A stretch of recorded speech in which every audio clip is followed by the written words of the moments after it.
C'était ça, c'était ce qu'il me fallait. Le point d'entrée, le point de départ, le sourire, le premier depuis bien longtemps, celui qui mène là où on se sent bien. C'est comme ça que je me suis retrouvée à flotter au-dessus du vide, sans avoir une once de peur. Je me suis retrouvée à tomber sans avoir la sensation de tomber, et en pensant que je ne m'écraserais jamais. Je me suis retrouvée coincée, collée, engluée, dans des champs de nuages faits en barbe à papa. Je suis tombée dedans, je n'ai plus pu en sortir. Mais je ne me débattais pas, j'étais bien, c'était ce qu'il me fallait sur le coup.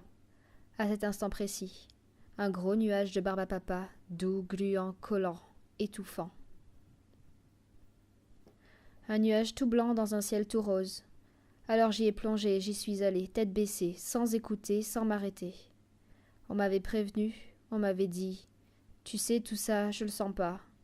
Tu diras pas que je t'aurais pas prévenu. Tu viendras pas pleurer. » Mais une fois, 2 fois, 3 fois, j'ai fermé mes écoutilles, je n'ai rien dit et j'y suis allée. J'en avais besoin, il me le fallait. Qui aurait pu prévoir, qui aurait pu le dire? Mais qu'en fait j'allais dans un mur. C'était le nuage le plus collant, le plus étouffant. Et il s'est grisé au fur et à mesure, si lentement, en prenant son temps. Je n'ai rien vu venir. Avant que je ne puisse me retourner, il était gris foncé, presque noir. C'était un nuage dégoulinant d'horreur, si sombre, si triste. Il me faisait peur. C'est allé si vite et pourtant c'était si lent. Et je n'ai rien vu, je n'ai rien écouté. Du coup, je n'ai rien dit. Je n'avais plus le droit. J'avais fermé mes oreilles, mon cœur et mon esprit. Et c'était trop tard déjà, il n'y avait plus rien à faire. À part se laisser dévorer, manger, avaler par ce nuage tout gris, tout noir, tout plein de suie.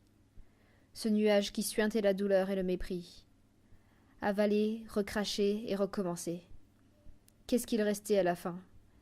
Des petits bouts de moi éparpillés dans ce nuage, tout collé, et un peu de fumée qui s'en échappait, et qui s'envolait, loin au-dessus. Je l'ai vue partir et je n'ai pas pu la retenir, la rattraper, ma petite fumée. À partir de là, j'ai voulu m'enfuir.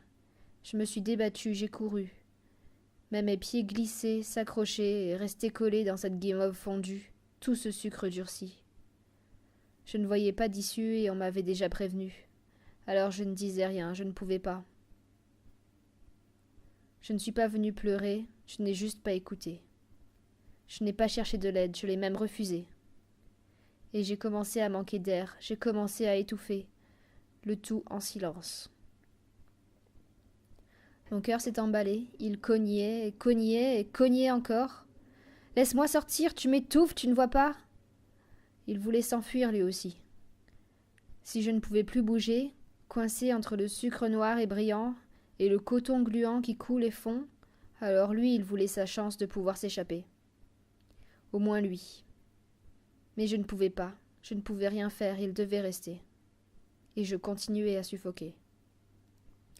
Au moment où je pensais que j'allais y rester, que le nuage m'avait mangé, avalé, digéré, j'ai percuté le sol.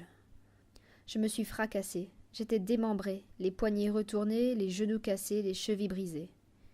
Ma poitrine s'est ouverte et mon cœur a tenté de s'échapper. Il est resté bloqué, entre 2 côtes, les vaisseaux comprimés.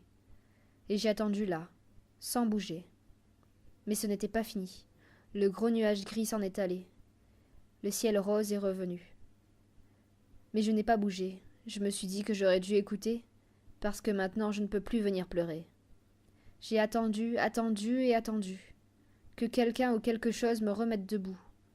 Mais personne n'est venu. Et le temps est passé et les nuages ont glissé. Il a plu, venté et neigé. Des feuilles se sont accrochées dans mes cheveux, des poussières se sont incrustées dans mes yeux, des brindilles sont venues me piquer la peau. Et puis un nuage. Il n'était pas blanc, il était étrange. Et il m'a intriguée. Et je ne savais plus ce qu'il me fallait. Péniblement, je me suis relevée. J'ai ébouriffé mes cheveux, les feuilles se sont envolées. J'ai frotté mes yeux, les poussières sont tombées. Et je me suis dégagée de cet endroit plein de branches et de brindilles piquantes. J'ai levé la tête vers ce nuage rosé, un gros coton brillant et doux. Je me suis demandé ce qu'il cachait. C'était comme ça que tout avait commencé la première fois. Méfiance, ce n'est pas une bonne idée. Ce nouveau nuage si étrange. Il attendra, ce n'est pas la mer à boire. J'ai tourné les talons et j'ai marché. Au moins je m'étais relevé. J'ai avancé droit devant, sans me retourner, sans le regarder. J'attendrai que ce soit le moment. J'attendrai d'avoir percé son mystère. Derrière le sourire, cette nouvelle porte d'entrée, ce nouveau monde qui m'attire.